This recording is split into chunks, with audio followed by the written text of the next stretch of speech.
Hay preocupación entre los familiares de las víctimas por la investigación del accidente del Caza 212 en septiembre del año pasado. Exigen al comandante en jefe de la FACH que explique, por qué se conocen recién ahora antecedentes relevantes sobre la nave. Bueno, los mismos cuestionamientos que debe o debió enfrentar el general Jorge Rojas en una sesión especial de la Comisión de Defensa de la Cámara. No ha terminado todavía, se está desarrollando. Queremos ahondar en este tema y para eso tomamos contacto con el abogado de las víctimas, de 4 de las víctimas, que es Alfredo Morgado. Abogado, ¿cómo está? Buenas tardes, gusto de saludar. Muy buenas tardes, Claudio. Abogado, me imagino que ha estado tomando cuenta de las preguntas que hacen los diputados de la Comisión de Defensa de la Cámara y la respuesta también, especialmente del general Jorge Rojas, el comandante en jefe de la FACH. ¿Qué le ha llamado la atención de estas respuestas y cuáles de los antecedentes no se conocían hasta ahora? A ver, primero que nada, me parece muy bueno que se actúe con transparencia, que esta sesión de la Comisión de Defensa de la Cámara sea pública, que se transmita además hacia los medios de comunicación, que todo un país tenga acceso a ello y obviamente también, sobre todo, los familiares de las víctimas. Ahora bien, hay una serie de situaciones, sobre todo en la entrevista que está aún dando el comandante en jefe de la FACH, que nos preocupan, que nos llevan a consideración.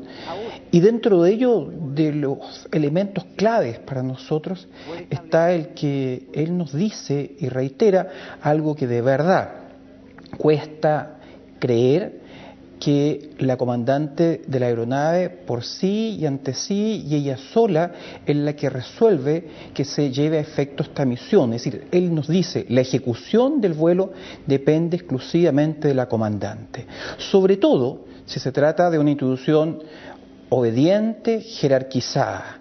Sobre todo, si se trata de una piloto joven. Sobre todo, además, si se sabe que es una aeronave, y eso no es discutible, que no tiene autonomía suficiente para ir y volver. Vale decir, si esa aeronave no logra aterrizar, ciertamente se precipita.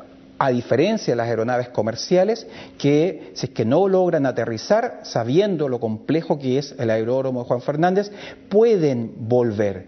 Entonces, cuando tenemos además que se requieren ante esta situación concreta, máxima cautela, máxima preocupación, seguridad aeronáutica, y tenemos factores como ser peso excedido y factores como ser fuertes vientos, acorde lo señalado por la Dirección Meteorológica, consultada expresamente los días 31 de agosto, 1 de septiembre y 2 de septiembre, el día del fatídico vuelo, nos decimos nosotros, ¿acaso ella exclusivamente resolvía esta materia de ejecutar este vuelo? Es una situación preocupante. Abogado, sus presunciones son entonces, y van en el sentido de las últimas preguntas que se hacían ahí en la Comisión de Defensa, y es que si hubo presiones efectivamente para realizar este vuelo, pese a que existían las condiciones meteorológicas, por ejemplo, que han sido descritas como de temporal anteriormente al vuelo en Juan Fernández, precisamente. A ver, nosotros nos planteamos, independiente si pudieron o no existir presiones, eso no lo sabemos. Ciertamente tiene que ser materia de la investigación, son parte de las aristas que nosotros requerimos que se profundice, pero lo menos que podemos esperar, porque se nos señala aquí quien resuelve es la comandante de la aeronave. Pero nosotros estimamos, y esto en un contexto obviamente de seguridad de vuelo, cómo no hay un superior jerárquico que resuelva estas materias. No eran muchas las veces que la comandante Carolina Fernández, hoy en día extinta, y el piloto Mallea habían volado a la isla Juan Fernández. ¿Por qué no había entonces, si se nos dice que la única que resolvía es la comandante, por qué no se supervigiló esta situación, no se controló, no se estudió adecuadamente cada uno de los factores que evidentemente, si se hubiera hecho un estudio acabado de la situación, sobre todo sabiendo que aquí existen circunstancias meteorológicas adversas, los vientos de Santiago hasta la isla, vientos de frente. Y cuando son vientos de frente, obviamente complican lo que es el gasto de combustible, retrasan el vuelo. Entonces, esa circunstancia fáctica, ¿por qué no se toma en cuenta además por superiores jerárquicos? Y si tomamos además en cuenta que antes que partiera este vuelo Casa 212 desde Santiago, en Juan Fernández estaba justamente en maniobras complejas una aeronave comercial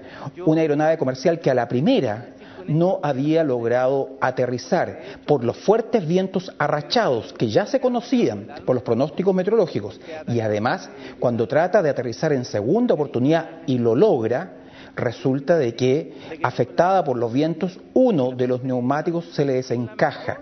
Y justamente esto es antes, reitero, significativo, no menor este tema, que empieza a despegar el Casa 212. ¿Qué pasó con esa información? Que más allá de la información meteorológica, resulta que in situ nos está diciendo que en la isla se están produciendo factores riesgosos, sobre todo si consideramos que esta aeronave comercial que logró aterrizar, si no hubiera podido aterrizar, lisa y llanamente tenía combustible suficiente para volver a un aeródromo de alternativa. Está desechando las otras dudas que existían, por ejemplo, en relación a los pernos que no se cambiaron en el momento adecuado, porque ha explicado la Fuerza Aérea uno solamente y no podía influir también en el accidente, y era recomendación, pero se había revisado anteriormente, anterior al vuelo me refiero, el que existiese una trizadura en parte del fuselaje, el que existiese un exceso de peso, pero se ha explicado que el peso se pudo perder durante el vuelo efectivamente en lo que se pierde combustible. Todas esas explicaciones lo han dejado conforme y por lo tanto la tesis a la que están apuntando ustedes ahora es a que efectivamente había problemas para realizar el vuelo climáticos, climatológicos, y eso debió haberse consultado con un superior. Pero por cierto, son temas que nosotros no podemos menos que pensar que deben ser materia de análisis, de discusión, consultar a un superior con mayor experiencia que resuelva esto. Ahora bien, cuidado, los temas relativos a los pernos se nos ha explicado también el tema de la trizadura de parte del ala de la aeronave. Eso será materia, en definitiva, si tuvo o no incidencia, materia del pronunciamiento de los peritos que están trabajando en la materia. Pero en lo relativo al peso, tema que nos preocupa ciertamente, y esto en relación a lo que nos dice en la comisión el comandante Rojas. ¿Qué nos dice el comandante en jefe? Que todos estos temas son complejos, se requiere objetividad, lo que implica ciertamente tiempo, lo que implica reposo, lo que implica análisis, pero resulta concretamente de que los hechos ocurrieron el 2 de septiembre, y por otro lado, a los pocos días se le dijo a todo un país de que no había sobrepeso. Entonces, la objetividad que se requería, el análisis profundo, no se tuvo. Abogado, en ese sentido, el comandante en jefe responde que la información que se entregó los primeros días, en las primeras horas, era solamente preliminar, por cuanto la mayoría de ella iba efectivamente en el vuelo. Y lo que se entrega ahora es la información que se ha podido ir recabando con las investigaciones, precisamente que se han llevado a cabo, incluidos algunos exámenes forenses, etcétera, que han podido determinar incluso cuánto pesaba una mochila, cuánto pesaba un equipo de televisión, tal vez, etcétera. Pero cuidado, lo que pasa es que cuando uno sabe que son temas país, cuando son temas tan sensibles, son temas tan complejos, en que se requiere confiar en las instituciones, ¿no sería mejor quedarse entonces en esa época callado primero, tal como nos dice el comandante en jefe? Son temas que requieren prudencia, son temas, nos dice que son complejos. Entonces, ¿por qué no callar primero y no precipitarse y hablar a los pocos días del accidente? Y si queremos confiar en las instituciones, obviamente cuando se da información equivocada hace perder credibilidad en las mismas. Pero cuidado. ¿No está su abogado precisamente lo que le costó la salida al general Bertens? No es así. No es así, cuidado. ¿Por qué le cuesta la salida al general Bertens? Al general Bertens le cuesta la salida por el hecho de haber entregado, según el criterio propio de la FACH, una información tardía. Tardía porque, en definitiva, el tribunal lo pidió con fecha 9 de febrero y recién se entrega el día 10 de abril. Pero sin desmerecer que ello pudiera ser significativo dentro de los estándares de cumplimiento de la diligencia que estaba planteando el comandante en jefe, que querían que fueran no más allá de 10, 15 días, pero ¿no es acaso mucho más grave que se le diga a todo un país un hecho que no es tal cuando tenemos un vocero de gobierno que le dice al país que los protocolos, que las tablas de pesos impiden que despegue una aeronave con peso, obviamente de buena fe, lo dice el ministro Chadwick, confiado en la fuente de la FACH? ¿No es eso acaso más grave? Y cuando el mismo vocero de gobierno le dice a todo un país que por los vientos había ahorrado combustible y resulta que es al contrario, que los vientos son frontales y no de cola, eso, y que obviamente resulta que eso retrasó el vuelo acá y obviamente incide en el combustible. ¿No es acaso eso más delicado, más grave? Entonces, cuidado, que aquí el tema tiene que ser analizado en su debido contexto, en su globalidad, revisando todos los antecedentes. Y sí, la situación imputada en su momento al general Berntens, que le cuesta la salida, es delicada bajo el concepto de la FACH, entonces resulta de que lo es mucho más el que se dé información errada a todo un país. Sí, abogado, pero cuando usted me lo explica de esa forma, con lo que señalan las autoridades de gobierno, vocero de por medio, da la impresión que usted se refiere más a ocultamiento de información, porque usted lo señala, lo puede haber entregado así porque así se le contó, que a un error, como usted lo dice en su última frase. A ver, yo no puedo referirme a que hay un ocultamiento de información y hablo de la perspectiva de abogado en el trabajo profesional que desarrollo, puesto de que nosotros ciertamente es efectivo. Nosotros pedimos con fecha 9 de febrero todos los elementos relacionados con el peso porque teníamos dudas, pero resulta de que esa información en definitiva llegó y entonces, claro, se actúa en forma transparente porque se dice que efectivamente había sobrepeso y se reconoce en la investigación. Ocultamiento de información en el proceso penal, en principio no ha habido.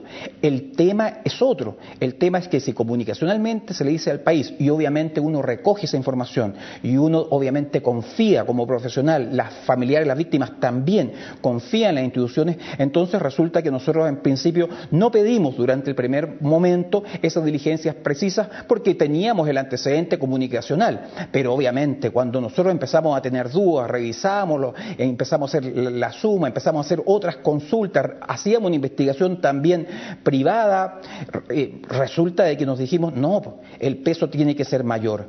Pero en relación al peso, y por eso pedimos la diligencia, si no lo hubiéramos pedido, ¿qué hubiera ocurrido? No hubiéramos quedado siempre con una verdad que no era tal.